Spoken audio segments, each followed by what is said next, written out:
morning, good morning. Can you see all of me? Am I a little crouched? Oh, how fun. Oh, what a world we live in.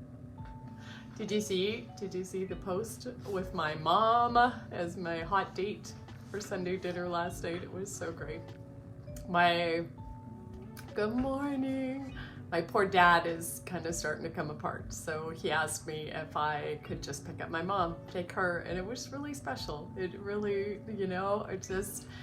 I'm just really clinging to cherishing every second, and I have such love and respect for my dad, for everything that he's enduring, and just try to do my part and at the same time capture the real precious stuff about it. So just so special, me and my mama.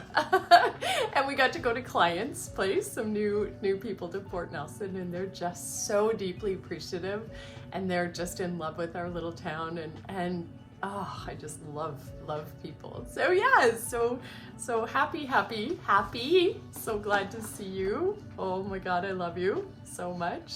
So we kind of ended with the whole Tony Robbins Sandy revelation of the fact that everybody sometimes feels like we're not enough. And I'm not even joking. At 51 years old, I was like, are you kidding? Like, everybody feels like that? Like, I'm swear my life, I am not making this up. And it was like, because he works with top athletes, and he works with presidents of the United States and with Oprah and, all these magnificent people. And he's like, I can tell you, every single human sometimes feels they're not enough. And I'm like, holy shit. Like, wow. Okay. So anyways, that's kind of where we ended up. So, where then does worthiness and confidence come from? Confidence comes with progress. But I will share a lot more about that experience later, as in real time. Back emerging from the darkness definitely did not start with confidence. Quite the contrary, my friend. Confidence felt as though it had been stripped from my life, my body, and my soul. The should train. Many of us travel through life on the should train. How many of us travel through life on the should train? I should get up earlier. I should work out. I should eat better. I should call my parents. I should be stronger. I should do more. I should be more. I should stop doing X, Y, Z. I should start doing X, Y, Z.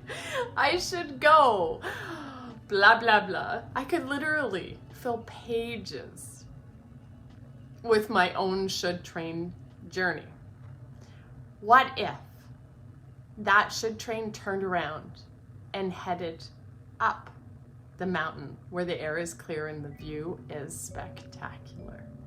What if our should train became, we should take a relaxing bath, love myself more, spend time with friends and loved ones, appreciate the small stuff.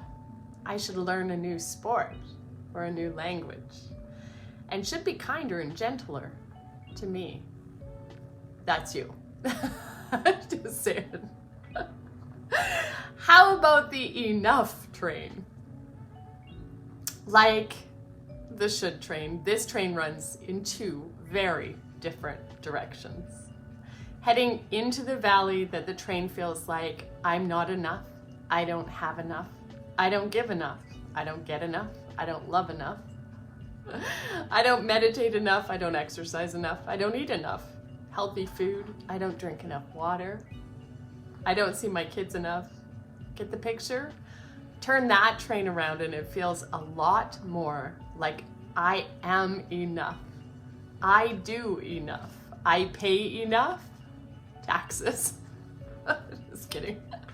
I'll go off on that tangent. Watch me go. I love enough. I give enough. I receive enough. I always have enough. there is enough food and water to feed this planet. Are you picking up what I'm putting down, my friend?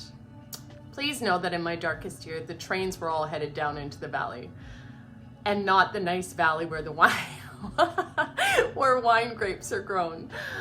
Turning those trains around is no easy task. Of that, I am painfully aware. However, it truly is a choice.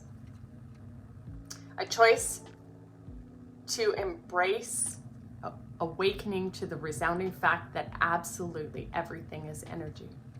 Another step in the direction of living at the top of your mountain is embracing change. A truer statement has never been spoken than change is inevitable, however, growth is optional. Jared Hewitt, my energy coach, speaks to an ancient quote that says something like, "The river I stand in is not the same river that I step in, as it is not the same river, and I am not the same man." Hercule something Titus or something, not he says. So soak that in for a moment. The river I stand in is not the same river that I step in, as it is not the same river, and I am not the same man.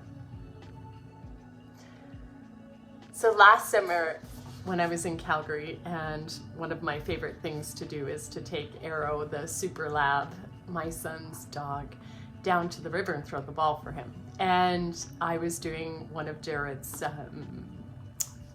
programs last year, and this came up, and I was standing at the Bow River, and it just was like this big awakening of, yeah, there's never ever a moment that it's the same as it was the moment before. Like whether it's erosion, whether it's, you know, the water moving, whether it's different water, whether it's different temperatures, whether it's different currents, whether it's different, it is constantly different, right? So just massive epiphanies for me, and all of this was such slow start, like coming out of, you know, when you kind of feel like you've lost everything and you have nothing left to lose, literally, chapter 3. Freedom's just another word for, and I just really got introspective. It was like, what really matters, right? Like what actually matters, because what I thought mattered and, you know, who I thought I even was just became completely different. I changed colossally in that whole thing. And I don't know, my dad likes me more.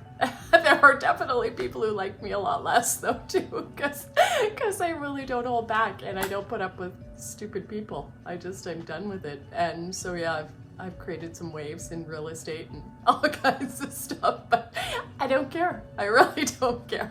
So I hope you are having just a phenomenal day or night or whenever you get to catch up with this. And I love and cherish you. Thanks for hanging out with me. I have a crazy couple days ahead. I'm super excited. I am in major courses, so it should be fun. Mwah! I will see you tomorrow morning. I love you to the end of time.